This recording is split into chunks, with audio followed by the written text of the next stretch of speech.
The House Oversight Committee releasing its 91-page report on the investigation into Biden's use of the autopen, the alleged cover-up of his mental decline. The committee says executive action signed via autopen should be null and void, and they recommend the Justice Department investigates whether he personally authorized these executive orders. And in particular, Congresswoman, some of these people that he took off of death row were very violent people, and the families were up in arms, yet they were released in the 11th hour before he left office.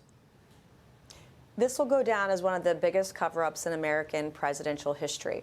If they testify and have no documentation of what pardons the president approved in writing from him or verbally, via maybe a video recording or something, then you have to ask yourself, who was really in charge? Who was really president? And how are these people taking advantage of Joe Biden's cognitive inabilities in order to run the country?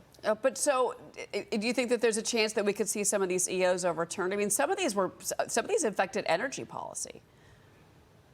No, they sure did. And I think that the entire process needs to be reviewed. And, where is the documentation? That's why I'm scratching my head. I'm very confused because when you are in elected office, you usually document every decision. Everything has a receipt, has a paper trail. And that is not the case here. And we're talking about major policy initiatives, major pardons, and nobody knows what was going on. It's very weird. Well, that's why the investigation does continue, and many believe it is needed. There you go. Congresswoman, before you go, there are reports that you were involved in a heated confrontation with airport police and TSA agents at the Charleston International Airport Thursday. You posted this on X. TSA wouldn't let me through. So what happened? Well, one of the rumors last week was that I was blocked by TSA, which was not, in fact, true. Yes, I did have an interaction on Thursday. I want to be very clear here. We saw last year 2 assassination attempts on President Trump. Just a few weeks ago, we all witnessed as Charlie Kirk was assassinated right before our eyes in public. We've seen that Steve Scalise years ago was shot, 4 or 5 times. And in the political environment we have today, there's no room for error when it comes to security. I have at this particular airport and no other. This is the only airport where I have any issues, but my children have had issues here, my employees, but we have had over 24 security breaches at this particular airport just 11 months into this year today. I've been in 4 airports in the last 5 days without incident. So yes, I did confront those who did not show up to do the job. My safety was put at risk. I have had incidences at airports. I had an incident in Chicago earlier this year where a man followed me through the airport, and the Chicago airport security was very swift to ensure that I was safe and get that individual out of there.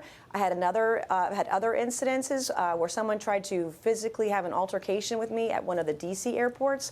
I'm grateful to the Capitol Police for stepping in, but this is a serious issue, and mediocrity when it comes to airport security and security breaches will not be tolerated when I'm governor and not when I'm in Congress for nobody.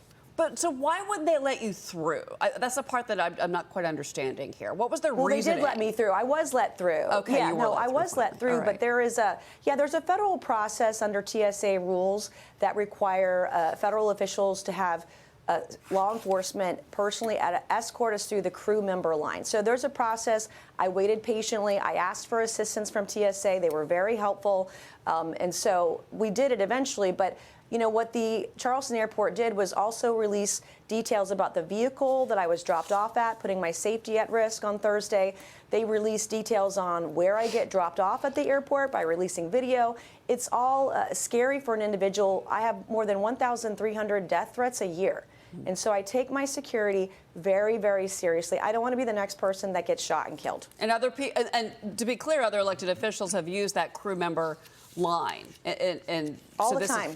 So this is why. So maybe you're feeling you were maybe targeted by these agents, and it was unfair. Oh, I absolutely have been targeted at this airport. But thank you for asking. I appreciate it. Okay, Congresswoman Nancy Mace, thank you for explaining that. We really appreciate it. It's great to see you as always. Thank you for being here. Thank you so much.